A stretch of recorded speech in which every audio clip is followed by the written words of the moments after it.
Hi, this is Ingvenning. I promised in one of my last videos on my other channel that I was going to start doing more arts content. So here I am doing more arts content on a new channel that's just about analysis of arts. So welcome to Conscious Mosaic. And for this first video, I'm going to be talking about Dr. Horrible's sing-along blog, which is fantastic.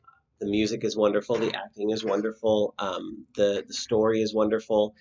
And I think it's really appropriate for this time in history, especially for Americans, although you're welcome to enjoy this no matter where you live. And that's because we are facing a lot of false dichotomies in government. And so, what I have to say about Dr. Horrible's sing along blog and how it works as a critique of two party political systems, I think is very appropriate for this day and age. And so I'm going to read you a short essay that I wrote about Dr. Horrible's. So ostensibly, Dr. Horrible's sing-along blog presents a love story in a near-future slash superhero-based science fiction setting. Underneath the romance, however, we find a powerful critique of the limitations of two-party politics. Dr. Horrible represents the conservative side of the party system. If we draw upon American politics for an example, he represents the typical Republican candidate. His mentality is that constituents need someone powerful, someone downright scary to force them to behave. He wears white, a symbol of faux purity, and wields a freeze ray, symbolizing an attempt, failed as it turns out, to stop time and thereby arrest others in the past or present. Captain Hammer, on the other hand, stands in for a supposedly liberal candidate, just as with members of the American Democratic Party. Captain Hammer is just as brutal as his counterpart, but he understands the necessity of public relations.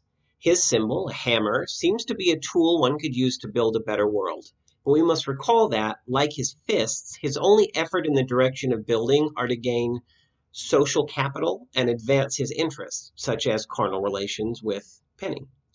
His song, Everyone's a Hero, demonstrates the self-serving nature of his rhetoric quite well. Penny, named for a unit of currency so cheap as to be nearly obsolete, can be seen as a typical constituent or potential constituent. Dr. Horrible and Captain Hammer ply her with frozen yogurt, a symbol of numbing purity that is dangerously sugary, and find themselves in conflict over her in a laundromat, representing places or mindsets in which things like money or reputations are laundered only to become dirty again and again. In the end, of course, the warring of the two parties kills Penny, even if her death is indirect or unintentional. Like most constituents, she becomes a victim of the two-party system. No one cares for her more than to briefly mention her on the news. By the end of the piece, we see Dr. Horrible, more detached than ever before, assume a position of dangerous power, while Captain Hammer is forced to embrace the insidious weakness that has driven his attempts to dominate others. Both parties fail each other and their constituents.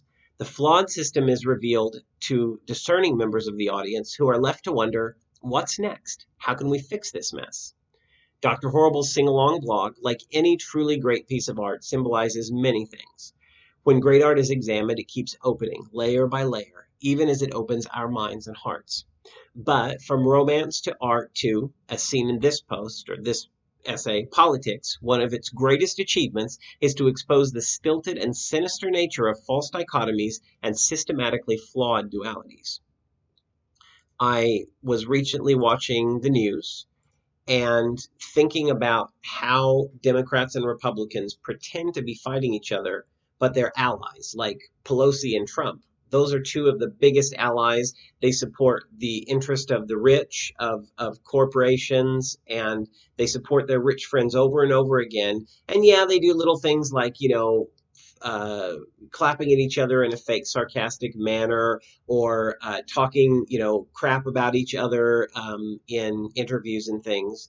But they're really on the same side and they're part of this flawed two-party system. So I wanted to go ahead and start this channel in this unique point in history by talking about false dichotomies as we see them through Dr. Horrible's sing-along blog in terms of the American politics that I see every time I turn on the news. So I hope you enjoyed that. I really want to come back and do more arts on this channel, and you can really help me do that by liking, commenting, and subscribing. I'm also hoping to bring on some guests who have a wonderful insight of their own about music, literature, visual arts, dance, cinema, all sorts of arts. So I hope that we will be able to come back on this channel and present more videos about this.